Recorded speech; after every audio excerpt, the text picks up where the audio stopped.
పత్రికా సోదరులకు అందరికీ నమస్కారం. ఈరోజు ప్రత్యేకంగా ప్రెస్ మీట్ పెట్టడానికి కారణం యాత్ర 2 సినిమా. యాత్ర 2 సినిమా మేము కొన్ని అభ్యంతరాలు తెలపడం జరిగింది. సంసార్ వారికి ఏ అభ్యంతరాలు తెలపడం జరిగిందంటే, మేము అభ్యంతరాలు తెలుపుతూ 22వ తారీఖు నాడు ఒక లెటర్ రాశాం. 22వ తారీఖు నాడు ఒక లెటర్ రాశాం సంసార్ వారికి. అది ప్రెస్కి కూడా రెడీ చేసాం. అది అయితే ఆ లెటర్ని 22వ తారీఖు చేసి 23 సంసార్ చేశారు. 23 సంసార్ జరిగింది. అంటే లెటర్ని పరిగణలో తీసుకోకుండా సంసార్ చేశారు. నేనేమడుగుతున్నానంటే, ఇక్కడ సంసార్ ఆఫీసర్ గారిని కానీ, సిఇఓ గారిని కానీ, చైర్మన్ గారిని కానీ నేను అడుగుతుంది ఏంటంటే, అసలు మీకు 70 సినిమాలు పెండింగ్ ఉన్నాయి. అండ్ 70 మూవీస్ ఆల్రెడీ పెండింగ్ ఉన్నాయి. 2 నెలల నుంచి చిన్న సినిమా నిర్మాతలు మీ వెనకాల తిరిగి కాళ్ళు అరిగిపోయి అప్పులు పాలైపోయి వాళ్ళు అక్కడ సంసార్ ఆఫీస్ చుట్టూ పడికాపులు కాసి ఎప్పుడు రిలీజ్ అవ్వు, ఎప్పుడు సంసార్ అవుద్దా, ఎప్పుడు రిలీజ్ అయితే అప్పులు తీర్చుకుందాం అనే పరిస్థితుల్లో మీరు ఉంటే, అసలు చిన్న సినిమా నిర్మాతను పట్టించుకోకుండా, ఆ 70 సినిమా నిర్మాతని పట్టించుకోకుండా ఆల్ ఆఫ్ ది సడన్ ఒక అప్లికేషన్ ఎప్పుడు వచ్చింది, ఆ అప్లికేషన్ వచ్చిన మరుసటి రోజు సినిమా చూడడం ఏంటి, ఆ సినిమా చూసిన వెంటనే మీరు సంసార్ చెప్పేయడం ఏంటి, గైడ్ లైన్స్ అని మీరు పెట్టుకున్న guide lines, Samsar guide lines ఏంటి, ఆ రూల్స్ అండ్ రెగ్యులేషన్స్ ఏంటి. ఎన్నోసార్లు హైకోర్టు వారికి మీరు విన్నపించింది ఉంది, హైకోర్టు వారు మీకు చెప్పినవి ఉన్నాయి, సుప్రీంకోర్టు గైడ్ లైన్స్లో ఉన్నాయి, సంసార్ గైడ్ లైన్స్లో ఉన్నాయి, అండ్ సినిమాటోగ్రఫీ యాక్ట్ ఉంది 1973. ఇవన్నీ కూడా మీకు ఇన్ఫ్లుయెన్స్ ఉన్న పర్సన్ వస్తే ఈ అవసరం లేదు, మేము సంసార్ కూడా చూడకుండా సర్టిఫికెట్ ఇస్తామన్న పరిస్థితి మీకు వచ్చింది. ఈరోజు సంసార్ ఆఫీసర్ గారిని స్టూత్గా అడుగుతున్నా, చైర్మన్ గారిని కానీ, మీరు సంసార్ సినిమా చూసారా, చూడకుండా కూడా సర్టిఫికెట్ ఇచ్చారా, ఇష్యూ చేస్తున్నారా? మీరు 70 సినిమాలు ఉంటప్పుడు ఆర్డర్లో అప్లికేషన్ పెట్టుకుంటున్నప్పుడు ఆర్డర్ ఎందుకు పెట్టారు ఆన్లైన్లో? ఒక సినిమా తర్వాత ఒక సినిమా చూడాలని. మీరు 70 సినిమాలు పెండింగ్ ఉండి మీరు ఈ సినిమాని వచ్చిన all of the sudden application వచ్చింది. అప్లికేషన్ ఎప్పుడు వచ్చింది? ఆ అప్లికేషన్ మీరు ఎప్పుడు సినిమా చూశారు అంటే మీకు ఎవరు ఫోన్ చేశారు? మీరు ఎవరు ఇన్ఫ్లుయెన్స్కి ఉపయోగపడ్డారు? మీరు దేనికోసం ఇన్ఫ్లుయెన్స్ ఉపయోగపడ్డారు? ఇన్ఫ్లుయెన్స్లో నేను మీకు పొలిటికల్ ఇన్ఫ్లుయెన్సా లేకపోతే డబ్బులా ఇవన్నీ నేను అనట్లే.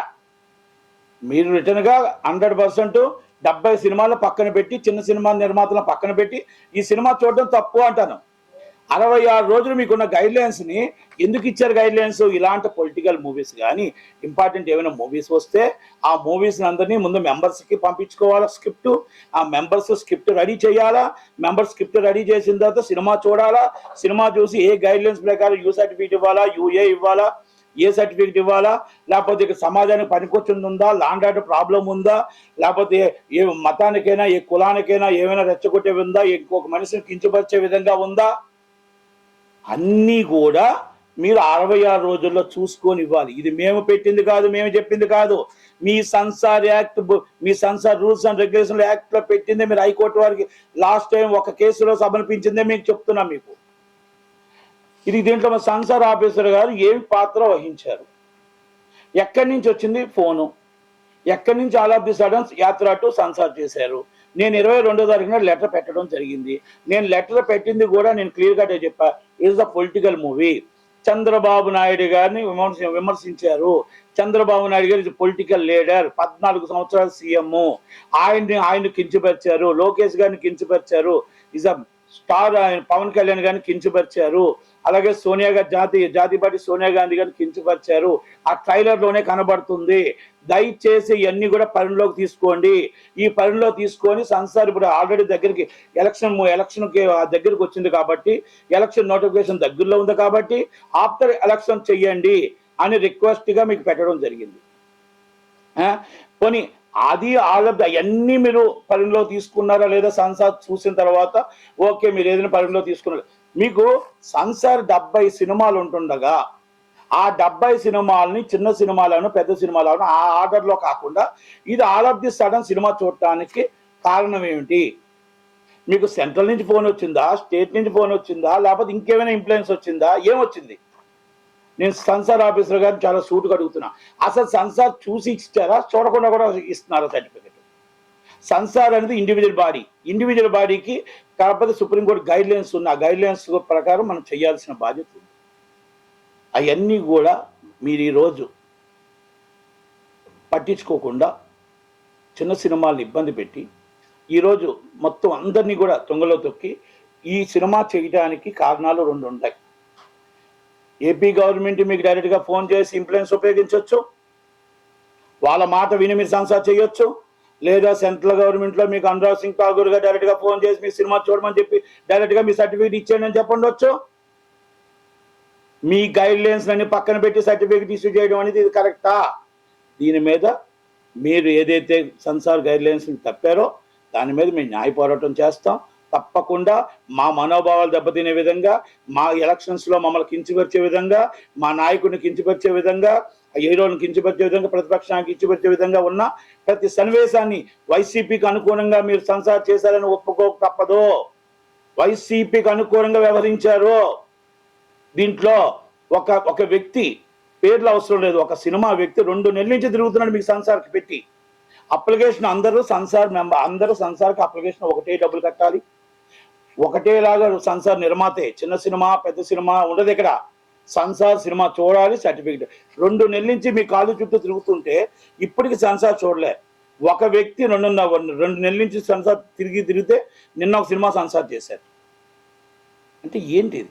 మీరు వచ్చిన వాళ్ళు అందరూ తిరుగుతుంటే అసలు లోనకి ఎంట్రన్స్ అవ్వట్లేదు. మీకు ఇష్టమైతే సెన్సార్కి ఎవరైనా ఫోన్ చేస్తే వాళ్ళు ఇన్ఫ్లుయెన్స్ ఉపయోగించుకొని మీరు సెన్సార్ చేస్తున్నారు. అంటే ఆర్డర్లో లేదు. సెన్సార్ అప్లికేషన్ ఎప్పుడు వచ్చినా, ఈరోజు వచ్చిన అప్లికేషన్ని ఈరోజే సినిమా చూసే రైట్ మీకు ఎవరు ఇచ్చారు? బిఫోర్ అప్లికేషన్స్ ఏమవుతున్నాయి అంటే ఇక్కడ ఆల్రెడీ మీకు కర్ణాటకలో సీఈఓ మీద ఆరోపణలు వచ్చాయి, బొంబాయి సీఈఓ మీద ఆరోపణలు వచ్చాయి, ఆల్రెడీ అరెస్ట్ అవ్వడం జరిగింది, ఏసీబీ దాడులు జరగడం జరిగింది. ఇక్కడ ఏ ఇన్ఫ్లుయెన్స్తో మీరు చేస్తున్నారు? ఇమ్మీడియట్లీ ఆపరేషన్ సస్పెండ్ చేయాలి, ఎంక్వైరీ కంటెస్ట్ చేయాలి. ఏ రైట్లో సినిమాలు చేశారు, ఏ రైట్లో పాత సినిమా మొత్తం టోటల్గా బిఫోర్ అప్లికేషన్స్ ఆపేసి యాత్ర 2 సినిమా సెన్సార్ చేయడానికి కారణాలు ఏంటి? అందరినీ కూడా మొత్తం టోటల్గా రాని ఆఫీస్కి ఎవరిని రానివ్వకుండా, ఆఫీస్కి అసలు వితౌట్ ఇన్ఫర్మేషన్ ఇవ్వకుండా, ఆ అప్లికేషన్స్ ఆర్డర్లో చూడకుండా సినిమా చేయడానికి ఆఫీసర్కి ఏం రైట్ ఉంది? కనుక ఆమె మీద ఇమ్మీడియట్లీ ఎంక్వైరీ కంటెస్ట్ చేసి ఆమెను ఇమ్మీడియట్లీ సస్పెండ్ చేసి ఈ సర్టిఫికేట్ని immediately central board censor chairperson ఆపాలి, చైర్మన్ గారు సెన్సార్ ఆపాలి, ఎట్టి పరిస్థితుల్లో సెన్సార్ ఆపాలి. మేము ఎందుకంటే సెన్సార్ ఆపమని కూడా మళ్ళీ 23 దగ్గరకు లెటర్ రాసాం. ఈ సెన్సార్ అయిపోయింది, ఈ సెన్సార్ సర్టిఫికేట్ని ఆపండి. ఎందుకంటే ఆల్రెడీ ఇష్యూస్ జరిగాయి, ఆల్రెడీ మా మీద మనోభావాలు దెబ్బతిన్నట్టు ఆ ట్రైలర్లో ఉంది. కనుక సెన్సార్ చూడకుండా, సినిమా చూడకుండా కరెక్ట్గా సెన్సార్ చేశారు. ఇది మేము కరెక్ట్గా చెప్తున్నాం. ఎలక్షన్స్కి ఒక పార్టీకి ప్రయోజనం కలిగే విధంగా సపోర్ట్ చేస్తున్నారు. రాజకీయ పార్టీలు అన్నాక ఆ రాజకీయ పార్టీలకి ఒక్కొక్కటి ఒక విధానం ఉంటుంది. ఆ విధానంలో ప్రతిపక్ష పార్టీ ఒక విధంగా చెప్పుకుంటుంది, అధికార పక్షం ఒక విధానంగా చెప్పుకుంటుంది. చెప్పుకోవడంలో, సినిమాలు తీయడంలో మేము తప్పని చెప్పట్లా. సినిమా తీయండి, మీరు ఏమైనా చేయండి. సోషల్ మీడియాలో మీరు ఒక వ్యక్తిని మన సీఎం గారిని తిట్టారని, లేకపోతే సీఎం గారిని అందాన మాట అన్నారని మరి కేసులు పెడుతున్న సిఐడి వాళ్ళ మాటలేంటి, పోలీసు వాళ్ళ మాటలేంటి? ఎందుకు పెడుతున్నారు? మీరు అసభ్యకరంగా మాట్లాడారని, మీరు సీఎం గారిని కించపరిచారని, మీరు లేకపోతే గవర్నమెంట్ని కించపరిచారని, మీరు సోషల్ మీడియాలో మాట్లాడారని, మీరు ప్రెస్ మీట్లో పెట్టి మీరు పలానా వ్యక్తిని మాట్లాడుతున్నారని కేసులు పెడుతున్నారే. మీరు ఒక సినిమా అంటూ సినిమా 2 గంటల సినిమా తీసి అడ్డమాన తిట్లో అసభ్యకరంగా మా నాయకులు తిరుగుతూ ఉంటే మరి ఏమనాలి? దానికి సెన్సార్ సర్టిఫికేట్ ఇస్తూ ఉంటే, సెన్సార్ సర్టిఫికేట్ అంటే ఇండివిజువల్ బాడీ, ఆ సెన్సార్ సర్టిఫికేట్ ఇవ్వడం అనేది ఎంత దాకా కరెక్ట్? అంటే తిట్టమని మీరు ప్రోత్సహిస్తున్నారా? అంటే ఇలాంటి మనుషులు పెట్టి తిట్టమని ప్రోత్సహిస్తూ ప్రతిపక్షాన్ని అనగదొక్కడానికి మీరు సపోర్ట్ చేస్తున్నారా వైసీపీకి అని అడుగుతున్నా. ఈ ఆఫీసర్ని ఇమ్మీడియట్లీ సస్పెండ్ చేయాలి, ఎంక్వైరీ కండక్ట్ చేయాలి, సెన్సార్ సర్టిఫికేట్ ఆపాలి. ఒకవేళ మేము ఆల్రెడీ మండే దాకా చూస్తాం, మండే దాకా కాకపోతే న్యాయ పోరాటం చేయడానికి మేము సిద్ధంగానే ఉన్నాం, న్యాయ పోరాటం చేస్తాం. ఎందుకంటే ప్రతిపక్షాన్ని అనగదొక్కే ఏ పనైనా సరే న్యాయాన్ని ఆశ్రయిస్తాం. చట్టం ఏం చెప్తే, చట్టం న్యాయం ఏం చెప్తే అది వింటానికి మేము సిద్ధంగానే ఉన్నాం. కాకపోతే ఏంటంటే యాత్ర 2లో మేము క్లియర్ కట్గా చెప్పాం, మీరు వితౌట్ ఇంటిమేషన్ డేట్ 8వ తారీఖు ఎలాగేశారు, వితౌట్ పర్మిషన్ మీరు ఎలాగిచ్చారు? పర్మిషన్ ఎలాగిచ్చారు 8వ తారీఖున సోషల్ మీడియాలో చక్కర్లు కొడుతుంది. ఇవన్నీ కూడా సంసార ఆఫీసర్ ప్రోద్బలంతోనే, సంసార ఆఫీసర్ ఆదేశాలతోనే, ఆమె ఇన్ఫ్లుయెన్స్తోనే జరిగింది. ఇది వాస్తవం. ఇవన్నీ కూడా నేను ఒక్కటే చెప్తున్నా, నేను మాట్లాడిన తప్పైతే నా మీద పర్మిషన్ వేసుకోమనండి. నేను రెడీగా ఉన్నాను మొత్తం విత్ ప్రూఫ్స్తో సైతం. ఆమె ఆర్డర్లో ఎన్ని సినిమాలు ఉన్నాయి, ఆర్డర్లో ఎప్పుడెప్పుడు అప్లికేషన్స్ ఫిలప్ అయ్యాయి, ఎప్పుడెప్పుడు సినిమా చూశారు, ఎప్పుడెప్పుడు పిలిస్తే సినిమాలు చూస్తున్నారు, సంసార్లు మొత్తం టోటల్గా నెలకు ఎన్ని రోజులు ఆమె సినిమా చూస్తుంది, ఎన్ని రోజులు సెలవు పెట్టింది, ఎన్ని రోజులు బయటికి మా మొత్తం టోటల్గా సినిమాలు చూడట్లేదు, చిన్న సినిమాలు ఒక్క సినిమా చూడలేదు. ఇది ఆల్రెడీ ఛాంబర్కి సో మెనీ కంప్లైంట్స్ వస్తున్నాయి, కౌన్సిల్కి వస్తున్నాయి. ఆల్రెడీ నేను జాయింట్ సెక్రటరీ కౌన్సిల్, ఇలాంటి కంప్లైంట్లు ఎన్నో ఉన్నాయి. కనుక ఆమె యాక్షన్ అనేది మొత్తం టోటల్గా ఆమె మీద యాక్షన్ తీసుకోవాల్సిన బాధ్యత చైర్మన్ మీద ఉంది.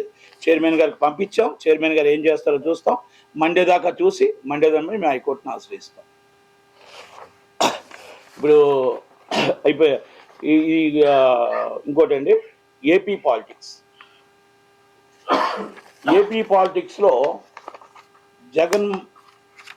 జగన్మోహన్ రెడ్డి గారు మొత్తం టోటల్గా పాలిటిక్స్లో జగన్మోహన్ రెడ్డి గారు సినిమాల మీద, కొంతమంది పెయిడ్ ఆర్టిస్టుల మీద ఆధారపడి ఉన్నారు. ఎస్, సినిమాలు వస్తే సినిమాలని జనాల్ని ఆకర్షిస్తాయి. మేము డైరెక్ట్గా తిడుతూ ఉంటే ఆనందపడటానికి, ఆనందంతో పొలిగించుకోవడానికి ఆ ప్రతిపక్ష నాయకుడిని తిడుతుంటే ఈయన ఆనందపడుతూ ఉంటారు. ప్రతిపక్ష నాయకుని తిడుతూ ఉంటే ఆ టీవీలో చూసి. అలాగే ఈ సినిమాలు ఆ విధంగా సినిమాలు తీసి సినిమాల్లో ప్రతిపక్ష నాయకులు కించపరుస్తూ, పవన్ కళ్యాణ్ గారిని కించపరుస్తూ మొత్తం టోటల్గా. మీకు భయం లేకపోతే మీరు మొత్తం జగన్మోహన్ రెడ్డి గారి ముఖం చూసి సినిమా ఓటేస్తారు అనుకుంటే మీరు ఎందుకంటే భయపడుతున్నారు? మీరు పవన్ కళ్యాణ్ గారు చంద్రబాబు గారు కలిస్తే భయపడతారు? వాళ్ళిద్దరూ కలిసి 175 నుంచి ఉంటారంటే కలబడతారు. మేము ఒంటరిగా ఉంటాం. మీరు ఒంటరిగానే వస్తారు, మీ వెనకాల ఎవరు రారు. మీకు ఎవరు నాట్ సపోర్టెడ్. మీరు తీసుకుంటానన్నా రారు. మీకు సపోర్ట్ చేస్తున్న బీజేపీ మీతో కలుస్తుందా చెప్పమానండి. మేము కలం కాదు, మీతో ఎవరు కలరు సార్? జగన్మోహన్ రెడ్డి గారు మీతో ఎవరు కలరు? చంద్రబాబు నాయుడు గారు కానీ, పవన్ కళ్యాణ్ గారు కానీ, అది కాంగ్రెస్ పార్టీ అవ్వచ్చు, సిపిఎం అవ్వచ్చు, సిపిఐ అవ్వచ్చు, ఏదైనా ఇండివిజువల్ పార్టీస్ని అన్నిటిని ఓట్లు చేర్చకుండా ఈ అరాచక పాలని తిప్పుకొట్టడానికి, ప్రజలకు మంచి చేయడానికి చంద్రబాబు నాయుడు గారు ఏ పార్టీతో ఎప్పుడైనా పొత్తు పెట్టుకొని ఆ ఓట్లు చెల్లకుండా చేయడానికి చంద్రబాబు నాయుడు గారు మొత్తం నాయకత్వం వహిస్తూ ప్రతి ఒక్కరికి కూడా సీట్లు ఇవ్వాలి, ఓట్లు రావాలి, అందరికీ కూడా ఈ అరాచక పాలన మీద వివరిస్తూ చేస్తున్నారు తప్ప ఏదో మొత్తం టోటల్గా అందరూ కలిసిపోయి మాకేమో చంద్రబాబు నాయుడు గారికి సీట్లు కార్యకర్తలు నాయకులు లేకపోతే ఆయన 170 నియోజకవర్గాలు లేక కాదు. ఇక్కడ ఏంటంటే పవన్ కళ్యాణ్ గారికి పాత్ర ఉంది, పవన్ కళ్యాణ్ గారికి జనం ఉన్నారు, పవన్ కళ్యాణ్ గారికి ఆదరణ ఉంది. అలాగే అందరినీ కలుపుకొని ఇక్కడ మీది ఓట్లు చీల్చేసి మీరు సింగిల్గా గెలుద్దాం అని అనుకున్నా మీ దాన్ని జనాలు తిరస్కరించారు. కాబట్టి చంద్రబాబు నాయుడు ఆలోచన జనాల్లోకి వెళ్తుంది. మీరు నిన్న ఒకటి ఒప్పుకున్నారు, ఓటమిని ఒప్పుకున్నారు ఫస్ట్ టైం. నేను మొన్నటిదాకా నేను గెలుస్తాం 175 సీట్లు అన్నారు.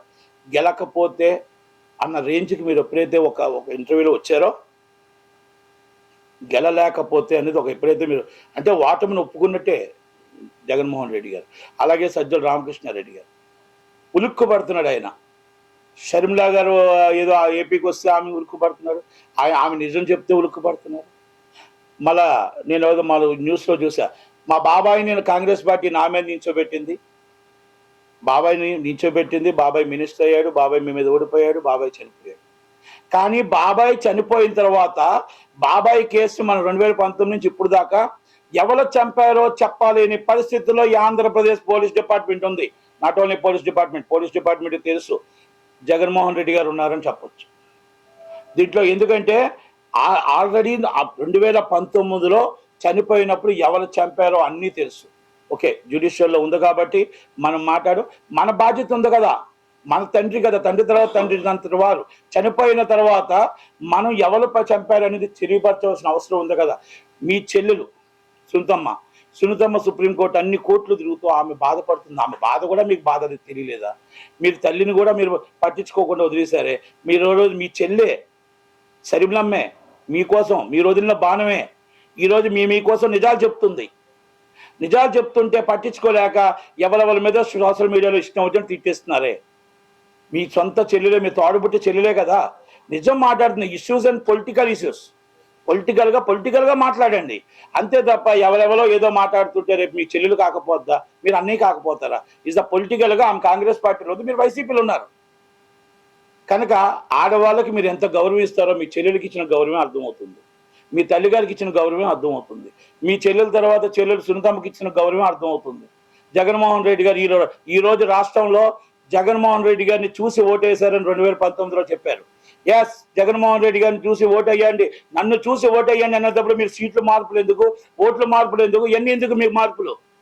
ఒక్క సీటు ఎటు నుంచి ఎటు మారుస్తున్నారో అంటే దాన్ని బట్టి మీకు అర్థమైంది. మిమ్మల్ని చూసి ఓటేయరు, అక్కడ క్యాండిడేట్ని చూసి ఓటేస్తారు. అంటే మీరు దాన్ని ఒప్పుకున్నారు, దాన్ని కూడా మీరు ఒప్పేసుకున్నారు. క్యాండిడేట్ని చూసి ఓటేస్తారు, నన్ను చూసి ఓటు పడదు అని డిసైడ్ అయిపోయారు మీరు. అదే మీకు ధైర్యం ఉండుంటే 170 సీట్లు మీరు గెలుస్తాను అనుకుంటే 175 మంది ఎవరిని నించోబెట్టినా గెలుస్తామని 2019 లాగా మీకు ఊహించుకొని ఉంటే ఈరోజు మీరు సీట్లు మార్చరు, ఎంపీ సీట్లు మార్చరు, ఎమ్మెల్యే సీట్లు మార్చరు. అసలు ఏ సీటు ఎక్కడుందో ఎలా ఉందో కూడా తెలియని పరిస్థితిలో జగన్మోహన్ రెడ్డి గారి పార్టీ, వైసీపీ పార్టీ ఉంది. ప్రతిపక్షంలో ఎలక్షన్ నోటిఫికేషన్ దగ్గరికి వస్తుంది. నోటిఫికేషన్లో చంద్రబాబు నాయుడు గారు, పవన్ కళ్యాణ్ గారు ఒక పక్క ఉన్నారు, జగన్మోహన్ రెడ్డి గారు ఒక పక్క ఉన్నారు, షర్మిలా గారు ఇంకో పక్క ఉన్నారు. షర్మిలా గారు జాతీయ పార్టీలు ఉన్నారు. ఏది డిఫరెన్స్ అయినా ఈరోజు ఒకటి మాత్రం చెప్తున్నాం, మ్యాక్సిమం సీట్స్ అండ్ డిపాజిట్లు కోల్పోబోతుంది మొత్తం టోటల్గా వైసీపీ పార్టీ. చంద్రబాబు నాయుడు గారు అతి త్వరలో పవన్ కళ్యాణ్ గారు గవర్నమెంట్ ఫామ్ చేయబోతున్నారు. ఫామ్ చేసిన విషయంలో ఎట్టి బస్సులో డౌట్ లేదు, ప్రజలు డిసైడ్ అయ్యారు. ప్రజలు చంద్రబాబు రావాలి అని. ఈరోజు నేను ఒకటి అడుగుతున్న, ప్రజలు చంద్రబాబు రావాలని ఎందుకు అనుకుంటున్నారంటే 2014 తర్వాత 2019 తప్పు చేశాము. ఎస్, ఈరోజు అమరావతి 35,000 ఎకరాలు మేము ఇచ్చి ఆ 35,000 ఎకరాల్లో మేము చంద్రబాబు గారిని నమ్మి మేము 35,000 ఎకరాలు ఇస్తే మా దాంట్లో రోడ్లు వేశారు, మా దాంట్లో బిల్డింగ్లు కట్టారు, మా దాంట్లో సెక్రటరీ కట్టారు, మా దాంట్లో అసెంబ్లీ కట్టారు, మా దాంట్లో వచ్చి అదే రోడ్డు మీద మా రోడ్డు మీద మా మీద నుంచి వెళ్తున్నట్టు బాధ అనిపిస్తుంది. ఈరోజు మమ్మల్ని నడి రోడ్డు మీద నించోబెట్టి 4.5 సంవత్సరాలు ఆ టెంట్లో నేను కూర్చొని మేము బాధపడుతూ ఉంటే మా బాధని చిరునవ్వుతో నవ్వుకుంటూ వెళ్ళిపోతున్నారే, ఇదా మీకు న్యాయం అని ఆ బాధపడుతూ ఉన్నారు ప్రతి ఆడబిడ్డ, ప్రతి తల్లి. పెళ్లిళ్ళు చేయలేక, ఉద్యోగాలు లేక, చదువులు చదివించుకోలేక వాళ్ళు ఇచ్చిన తప్పు. మేము ఇచ్చిన ల్యాండ్ ఇది గవర్నమెంట్ ల్యాండ్ కాదు, ఇది మేము గవర్నమెంట్కి ఇచ్చాం. మాకు చంద్రబాబు నాయుడు గారు సపోర్ట్ చేసిన కక్షతో, ఒక ఆధ్వర్యంతో మమ్మల్ని నిలబెట్టి ఈరోజు హైకోర్టు కట్టినా, ఇంకోటి కట్టినా, అక్కడ కట్టినా అమరావతి అనేది డెవలప్ అవ్వాలి. చంద్రబాబు నాయుడు గారు హైటెక్ సిటీ లాగా హైదరాబాద్ ఎలా డెవలప్ అయిందో అంతకన్నా బాగా చేస్తారు, మా పిల్లల భవిష్యత్తు బాగుంటుందని మేము ఇచ్చాము. ఇచ్చిన దాన్ని ఈరోజు 4.5 సంవత్సరాలు నట్టి ఎండలో రోడ్డు మీద నిల్చోబెట్టారే, మమ్మల్ని ఆ టెంట కింద కూర్చోబెట్టారే. రోజుకి మీరు మా ముందే వెళ్తున్నారు, మా ముందే వస్తున్నారు. ఈ రోడ్లు మావి, ఆ సీట్లు మావి, మీరు కూర్చున్న అసెంబ్లీ మా స్థలం, మీ సెక్రటరీ మా స్థలం. కానీ అది కొంత కూడా మీకు చిరుకుమనకు బాధ అనిపించట్లేదు. మినిస్టర్లకి, చీఫ్ మినిస్టర్ గారికి, అందరికీ మా దాంట్లో మీద వెళ్తూ మాకు అక్కడ అమరావతి కాకుండా ఎలా కట్టిన బిల్డింగ్లు అన్నీ కూడా ఇది ప్రజల సొమ్ముని నాశనం అయిపోయింది, మా స్థలం సర్వనాశనం అయిపోయి మేము రోడ్డు మీద పడ్డామని ఒక బాధ కూడా లేకుండా పోయింది జగన్మోహన్ రెడ్డి గారని ప్రతి ఒక్క ఆడబిడ్డ, ప్రతి ఒక్కరు బాధపడుతూ ఉంటే ఆ బాధ నేను వెళ్ళి చూసిన తర్వాత నిజంగా అనిపించింది. పొరపాటును కూడా పరాయుడు కూడా వద్దు, మన స్థలాన్ని మనం గవర్నమెంట్కి ఇచ్చి మన పిల్లలు మనం తీసుకురావడానికి, మన పిల్లలు ఉద్యోగాలు లేక, మన పిల్లలు చదువులు లేక, మన ఆడపిల్లలు పెళ్లిళ్ళు చేసుకోలేక ఈ రోడ్డు మీద నించున్నారే పాపము, ఏంటి బాధ అని అనిపించింది. ఇంకొక పొరపాటును కూడా ఎప్పుడు కూడా గవర్నమెంట్కి ఎప్పుడు సైట్లు ఇవ్వకూడదు అని. ఎందుకంటే చంద్రబాబు గారిని నమ్మిచ్చారు. చంద్రబాబు గారు ఈసారి అందుకే రావాలి, అమరావతి కట్టాలి, తెలంగాణ కంటే రాజధాని బాగుండాలి, అలాగే విశాఖపట్నం క్యాపిటల్ అవ్వాలి. కానీ జీతాలు ఇచ్చలేని పరిస్థితుల్లో ఉంటే, జీతాలు ఇవ్వలేని పరిస్థితుల్లో ఉంటే 500 రూపాయల బిల్డింగ్ ఒక కొండ మీద కట్టారు. ఆ కొండ ఎదురుగుంటే ఇంకో కొండ ఉంది, అదే రామానాయుడు స్టూడియో, దాన్ని ఆఫీస్ కిందకి పెట్టారు. అదే సుప్రీంకోర్టు స్టే ఇచ్చింది, జ్యుడిషియల్లో ఉంది. అంటే నేను ఒకటే చెప్తున్నా, మీరు కట్టుకోవడానికి, దోచుకోవడానికి తప్ప ప్రజలకు ఏమైనా ఉపయోగపడిందా? మీరు మాట్లాడితే టింగ్ వేస్తాను అంటున్నారు. మీరు వేసిన టింగ్లో కరెంటు బిల్లు ఒకప్పుడు 126 రూపాయలు వస్తే దాంట్లో 50% బొగ్గి వడ్డీ అంట, సదర్ ఛార్జెస్ అంట, అదర్ ఛార్జెస్ అంట, ఇవన్నీ కలిపి 226 రూపాయలు వస్తుంది. అంటే 100 రూపాయలు ఎక్స్ట్రా. 10,000 బిల్లు అయితే 20,000 బిల్లు వస్తుంది, 1000 అయితే 2,000 బిల్లు వస్తుంది. అది కూడా నేను కోర్టులో వేసాను. Is pending high court. అది మొత్తం టోటల్గా దాని మీద కూడా కోర్టుకి వేసాను. అంటే కోర్టు వారు వాళ్ళ కౌంటర్ ఏమన్నారు, అసలు ఏంటి బొగ్గు ఛార్జెస్ ఏంటి, సదర్ ఛార్జెస్ ఏంటి, ఎక్స్ట్రా ఛార్జెస్ ఏంటి. ఒక బిల్లు ఒక వ్యక్తికి 34,000 వచ్చింది, 16,000 ఛార్జెస్ ఉన్నాయి అదర్ ఛార్జెస్. ఇవన్నీ పక్కన పెట్టండి, బిల్లులన్నీ వస్తున్నాయి. మన ఇంట్లో కరెంట్ లేదు. కరెంట్ లేకుండానే మన బిల్లు వస్తాయి. రోజుకు 6 గంటల కరెంట్ నడడం కష్టం. ఆంధ్రప్రదేశ్ చేతికి ఇచ్చేటప్పుడు 2014 మిగులు బడ్జెట్తో మిగులు కరెంట్తో మనకు చేతికి ఇచ్చి ఇక్కడ కరెంట్ లేని పరిస్థితుల్లో కరెంట్ ఉన్న పరిస్థితులు తీసుకొస్తే ఈరోజు ప్రజలకు కరెంట్ లేని పరిస్థితి తీసుకొచ్చింది మీరు కాదా?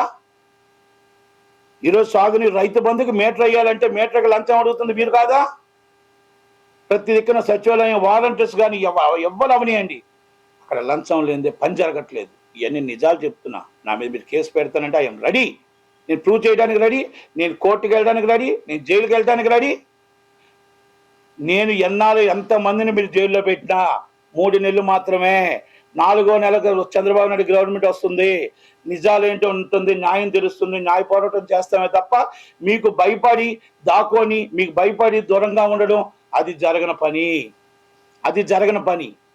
ఎందుకంటే జగన్మోహన్ రెడ్డి గారికి అడుగుతున్నాం, ఇవన్నిటిలో మీరు అడుగుతున్న ప్రశ్నలకు ఒక్కదానికి మీరు రాజధాని ఎక్కడ కట్టారు, మీరు కట్టుతున్న ఇల్లు ఆల్రెడీ కొండ మీద ఉన్న ఇల్లు ఎందుకు కట్టారు, ఎప్పుడు దిగుతున్నారు, నోటిఫికేషన్ ఇంకా నెలలోనే వస్తున్న సమయంలో ఇదంతా ప్రజల సొమ్ము మొత్తం టోటల్గా నాశనం అయిపోవడం కాదా? మీరు తిరుగుతున్న ఫ్లైట్లు ఏంటి, మీరు తిరుగుతున్న లగ్జరీ కార్లు ఏంటి, సామాన్య ప్రజలకు రోడ్లు లేవు, మీరు మాత్రం ఫ్లైట్ పైనుంచి వెళ్తున్నారు, హెలికాప్టర్ పైనుంచి వస్తున్నారు. మీ కింద నుంచి వెళ్తున్న వాళ్ళందరూ మా బళ్ళు సెట్లోకి వెళ్ళిపోతున్నాయి. మా రోడ్లు ఏమయ్యాయి, మా పంచాయతీ పనులు ఏమయ్యాయి, మొత్తం టోటల్గా ఇసుక డబ్బులు ఏమయ్యాయి.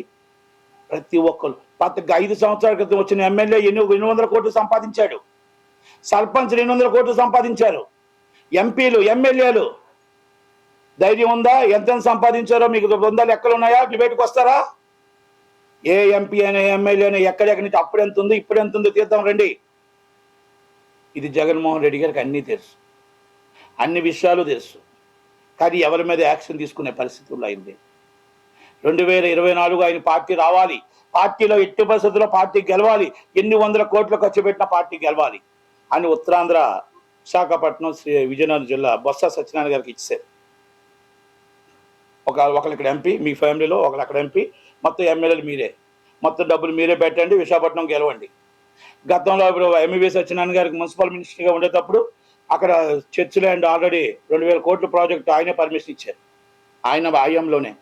కనుక మీరు ఏమైనా చేసుకోండి, విశాఖపట్నంలో మీరు ఏమైనా చేసుకోండి, బొక్కబోట్ ల్యాండ్లు ఏమైనా చేసుకోండి, చర్చ్ ల్యాండ్లు ఏమైనా చేసుకోండి, దేవాదాయ భూములు ఏమైనా చేసుకోండి, అక్కడ గెలవాలి. ఇది మీకు వదిలేసా, ఆ డబ్బు మీరే ఖర్చు పెట్టుకో.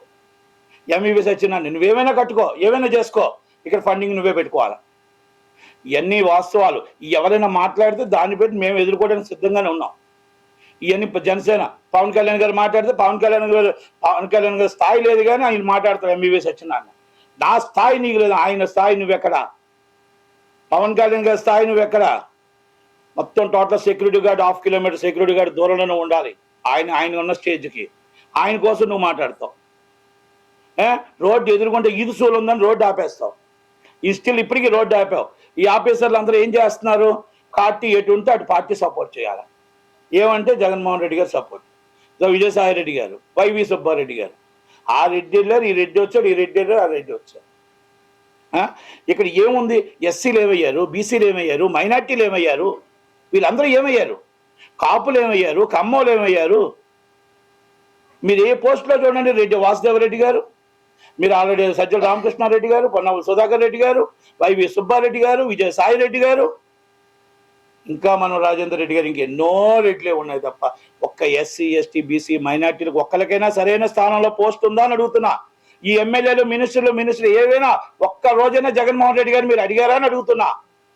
మీకు డైరెక్ట్గా సీఎం గారిని వెళ్ళి కలిసి ఉందా మీకు అందరికీ? వారు వెళ్ళగలరా డైరెక్ట్గా? మొన్నటిదాకా నేను ఎవరిని కలను అని ముళ్ళు కంచులు వేసుకున్న వ్యక్తి ఫామ్ హౌస్కి వెళ్ళారు, ఫామ్ హౌస్తో అక్కడితోనే అయిపోయింది. జనాలు ఆల్రెడీ గుడ్ బై చెప్పారు. ఆ సమయం దగ్గరే పడుతుంది, అది తొందరలోనే వస్తుంది. కనుక నేను ఒక్కటే అన్ని విషయాల్లో కూడా ఒకటే చెప్తున్నా, ప్రజలు నిర్ణయతులు, ప్రజలు ఆలోచన పరులు, ప్రజలు నిజంగా మీకు కరెంట్ వస్తుందా 24 గంటలు మీరు ఓటేయండి వైసీపీకి. నిజంగా మీకు అన్ని కూడా మొత్తం టోటల్గా అన్ని సౌకర్యాలు బాగున్నాయా, మీ రోడ్లు బాగున్నాయా, మీ ఎమ్మెల్యేలు బాగా పనిచేస్తున్నారా, మీ ఎంపీలు బాగా పనిచేస్తున్నారా, జగన్మోహన్ రెడ్డి గారు బాగా పనిచేస్తున్నారా, అన్నీ మీకు బాగుంటే మీరు ఓటేయండి. బాగులేకపోతే చంద్రబాబు నాయుడు గారు రాజధాని కడతారు, మీకు ఆర్థిక క్యాపిటల్ విశాఖపట్నం జరుగుతుంది, అలాగే మీకు హైకోర్టు కర్నూలుకు వస్తుంది, అన్నీ జరుగుతాయి. దయచేసి మన విశాఖపట్నం అభివృద్ధి జరగాలన్నా, ఆంధ్రప్రదేశ్ అభివృద్ధి జరగాలన్నా, తెలంగాణలో ఈరోజు అభివృద్ధి కోసం ప్రపంచంలో చెప్పుకుంటున్నారు ఎలాగో అలా రావాలి అంటే చంద్రన్న రావాలి, పవన్ కళ్యాణ్ గారు రావాలి. కాబట్టి ఒక్కసారి జనాలు ఆలోచించుకోమని, అలాగే ఇలాంటి సినిమాలు మేము కూడా ఎన్నో తీయగలం, తీసే దమ్ము మాకుంది, చేసే దమ్ము మాకుంది. కానీ మీలాగా మేము తిట్టే టైప్ మాకు కాదు. కాబట్టి సోషల్ మీడియాలో పెయిడ్ ఆర్టిస్టులు పెట్టి తిట్టించడం, అలాగే మేము మామూలుగా సినిమాలు తీసి మేము హాఫ్ అన్ అవర్ తీయగలం, మేము తీయగలం, తుగ్లక్ పాలన తీయగలం, ఏపీ పాలన ఇవన్నీ తీయగలం, మా వల్ల బోల్డ్ ఉన్నాయి. మేము తీయాలంటే ఒక్కొక్కటి తీయాలి. రఘురామకృష్ణరాజు గారిని మీరు కొట్టింది తీయగలం, రఘురామకృష్ణరాజు గారి అరాచకం తీయగలం, మరి వైఎస్ వివేకానంద రెడ్డి గారు తీయగలం, కోడికత్తి కేసు మీద తీయగలం, ప్రతిదీ ఉన్నాయి. కానీ తీసి ప్రయోజనం ఏముంటుంది అనేది ఒక్కటే, తీసి ప్రయోజనం ఏముంటుంది, మేము ఒక్కటే, మేము జనాలను నమ్ముకున్నాం. చంద్రబాబు గారు, లోకేష్ గారు, పవన్ కళ్యాణ్ గారు జనాల దగ్గరికి వెళ్తున్నారు. బాధని, కష్టాన్ని, 5 సంవత్సరాలు జరిగిన కష్టాన్ని మేము చేసుకుంటున్నాం. అంబటి రాంబాబు గారు, మళ్ళా సంబరాల రాంబాబు గారు అని ఒప్పుకున్నారు. ఆయన ఒక సాంగ్ సృష్టించి చేశారు. మీరు దీనికే పనికొస్తారు, పోలవరం ప్రాజెక్టు పనికిరారు. పోలవరం ప్రాజెక్టు జీవనాడి, పోలవరం ప్రాజెక్టుని సర్వనాశనం చేసి, పోలవరం ప్రాజెక్టుని ఈ రోజు ఏమీ తెలియకుండా పక్కన పడేసి మీరు సంబరాలు చేసుకుంటున్నారు, అంబరాలు అంటున్నాయి, ఏవైనా అంటున్నారు. రాంబాబు గారు, మీకు ఇరిగేషన్ మంత్రిగా మీరు ఉండడం అనర్హులు. రోజా గారు, మీరు ఈరోజు టూరిజం మంత్రిగా ఏం డెవలప్ చేశారు అంటే, ఉన్న టూరిజం గెస్ట్ హౌస్ అని తీసి జగనన్నకు ఒక బంగ్లా కట్టించారు, అది మీ ఘనత. ఏం డెవలపింగ్ చేశారు, రాజమండ్రిలో ఎన్ని డెవలపింగ్ టూరిజం చేశారు, టూరిజం డెవలపింగ్ చేశారు, ఎక్కడెక్కడ టూరిజం చేశారు.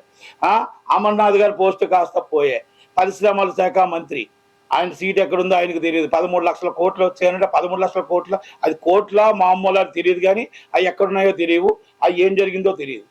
అమర్నాథ్ గారు ఈరోజు ఆయన పాపం, ఆయన కోసం మాట్లాడటం కూడా పాపం మరి ఇప్పుడు, ఎందుకంటే ఆయన సీట్ ఎక్కడుందో తెలియదు. కనుక నేను ఏమంటున్నానంటే, వీళ్ళందరూ ఒక్కొక్కరు ఎవరి సీటు ఎక్కడుందో, ఎవరు ఉన్నా కూడా మినిస్టర్ ఒక్కరు కూడా గెలరు. ఈరోజు గెలిచే పరిస్థితుల్లో లేరు, వాళ్ళకి తెలుసు. ఎంపీలు కూడా రాజీనామా చేసి ఎందుకు బయటకు వచ్చారు, ఇక్కడ మనకు లేదు, ఇక్కడ మనం ఉంటే మనం పరువులు పోతాయి, మన విలువలు పోతాయి. ఆల్మోస్ట్ 30% ఎమ్మెల్యేస్ రిజైన్ చేసి వస్తున్నారు బయటికి. అంటే ఒక పార్టీలో ఫస్ట్ టైం, నా 50 సంవత్సరాలు, నా వయసులో నేను 87లో వచ్చాను రాజకీయాలు, 86లో వచ్చాను రాజకీయాలు. అప్పటి నుంచి ఇంతమంది రాజీనామా చేసిన పార్టీ నేను ఏది చూడలే, ఈ ఒక్క పార్టీ చూసా. అంటే ఈ రాజకీయంగా ఆటోమేటిక్గా మనం ఈరోజే చెప్పొచ్చు, రేపు 24 రిజల్ట్ ఇప్పుడు చెప్పొచ్చు. వైసీపీ అనేది అయిపోయింది, భూస్థాపితం అయిపోయింది. ఎందుకంటే రాజీనామా చేసి అందరూ ఎందుకు వస్తున్నారో అది అర్థమైపోయింది. ఇది మనం మాట్లాడాల్సిన అవసరం లేదు, వాళ్ళ ఎమ్మెల్యేలు మాట్లాడుతున్నారు, వాళ్ళ ఎంపీలే మాట్లాడుతున్నారు, మనం చెప్పాల్సిన అవసరం లే.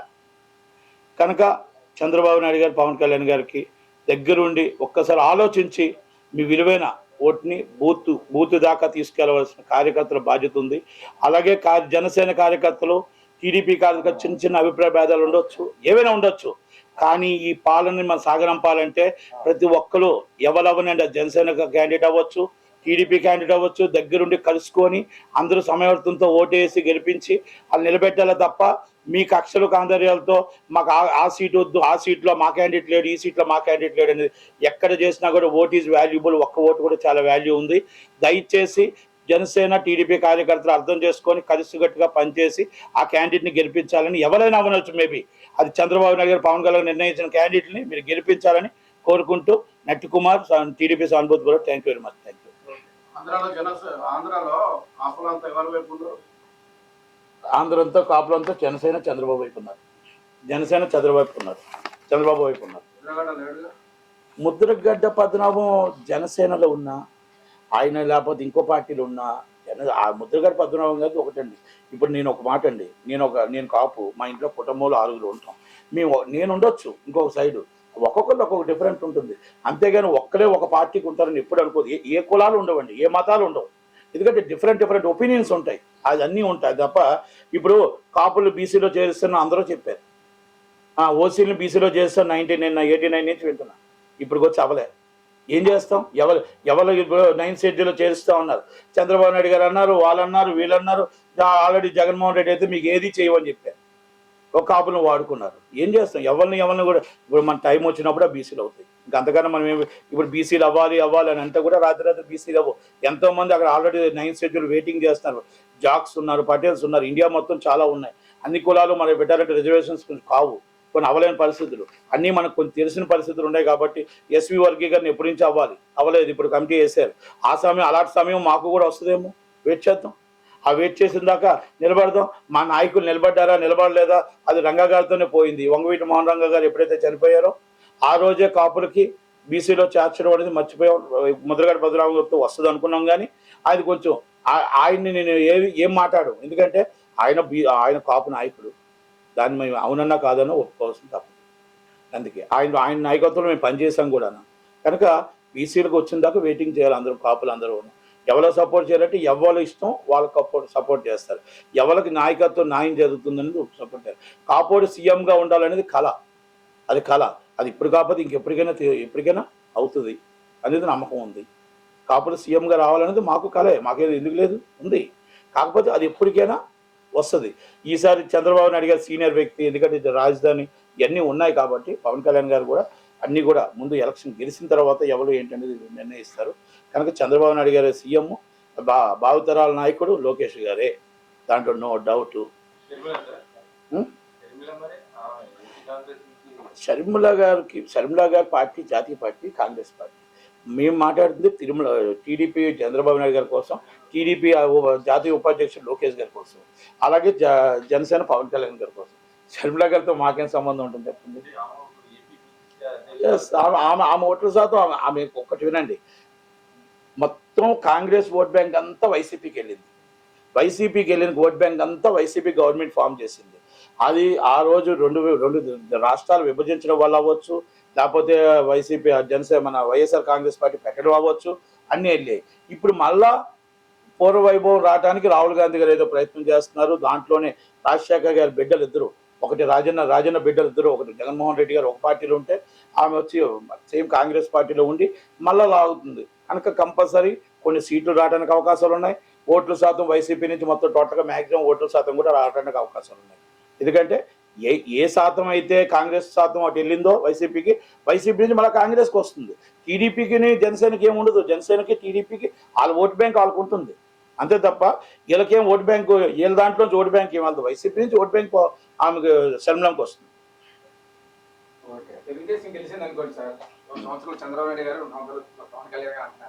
కరెక్ట్ కాదండి అది పార్టీ గెలిచిన తర్వాత నిర్ణయం అనేది పార్టీ అధినాయకులు నిర్ణయం తీసుకుంటారు. మనం ఎలా చెప్పగలుగుతుంది? Thank you.